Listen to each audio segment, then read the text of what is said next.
আপনি যদি আপনার ভালোবাসাকে পাওয়ার জন্য কঠোর পরিশ্রম না করেন, তাহলে আপনি বলতে পারবেন না যে আপনি তাকে সত্যিকারে ভালোবেসেছিলেন।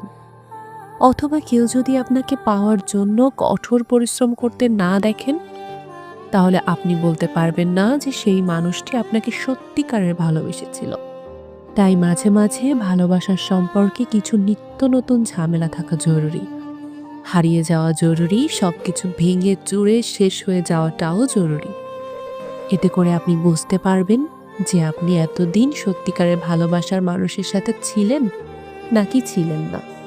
যাকে মন থেকে ভালোবাসেন, তাকে পাওয়ার জন্য কিছুই যদি না করেন, তাহলে আপনি তাকে ভালোবাসলেন নাকি তার সাথে সময় কাটালেন?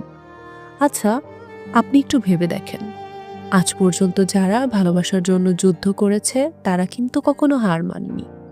তারা জয়ী হয়েছে। এটাই হচ্ছে পরিশ্রম। দেখে নাও এবং চিনে নাও নিজের প্রিয় মানুষটির অচেনা সেই মুখ, যা তুমি কখনোই থাকতে দেখোনি। দূরে গিয়ে যা প্রকাশ হয় সেটি ভুল নয়, সেটিই সত্যি।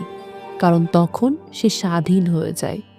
যদি সে দূরে গিয়ে তোমাকে পেতে বিধাতার কাছে যায়, তাহলে তুমি বুঝে নিও সেই মানুষটি তোমাকে সত্যিকারের ভালোবাসে। যদি তোমার জন্য তার ন্যূনতম সম্মান খোয়ায়, তাহলে বুঝে নিও সে তোমার থেকে সম্মান পেয়ে হতে চায় মানি। এমন মানুষগুলোকে জীবন থেকে হারাতে দিও না। এই মানুষগুলো এখন দুর্বল। এখন শুধু টাকা আর সুন্দরের খেলা চলে। ভালোবাসা তো এখন সবার কপালে জোটে না।